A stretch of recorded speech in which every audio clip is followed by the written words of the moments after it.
பிரைசலால் கர்த்தருடைய நாமத்திற்கு மகிமை உண்டாவதாக. இன்னைக்கு ஆண்டவர் நமக்கு என்ன வாக்குத்தத்தமாய் சொல்லுகிறார் வாசிக்கலாம்.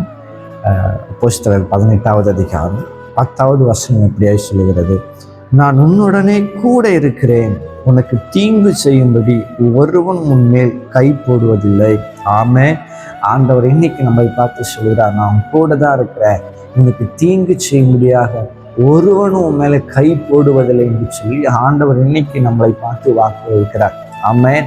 ஆகவே நீங்கள் பயப்பட வேண்டாம். ஐயோ, நமக்கு விரோதமா எத்தனை பேர் எழுந்திருக்கிறார்களே, எத்தனை பிரச்சனை இருக்கு அப்படின்னு சொல்லி நீங்கள் பயந்து போக வேண்டாம். ஆண்டவர் சொல்றாரு, நான் உன் கூட தான் இருக்கிறேன், அதை எந்த தீங்கும் எந்த பிரச்சனையும் உன்னை முழுங்கடிக்காதபடிக்கு, உன் மேல கை போடாதபடிக்கு நான் உன்னை பார்த்து கொள்வேன் என்று சொல்லி ஆண்டவர் இன்னைக்கு நம்மளை பார்த்து வாக்கு வைக்கிறார். ஆமென். ஆகவே நீங்கள் விசுவாசிங்க, பயப்படாதீங்க. கர்த்தர் உங்க கூட தான் இருக்கிறார்.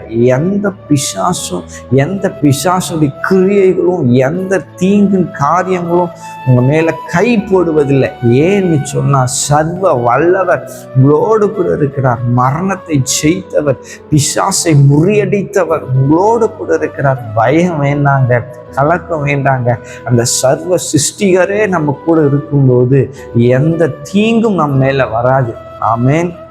ஆகவே நீங்கள் நம்பிக்கையோடு விசுவாசத்தோடு பயப்படாமல் கர்த்தர் மேல் பற்றுதலாயிருங்கள். அவர் சொல்றாரு, நான் உன்னோட கூட இருக்கிறேன், ஆகையால் எந்த தீங்கும் மேல வராது என்று சொல்லி ஆண்டவர் இன்னைக்கு நம்மளை பார்த்து வாக்குத்தத்தம் உரைக்கிறார்.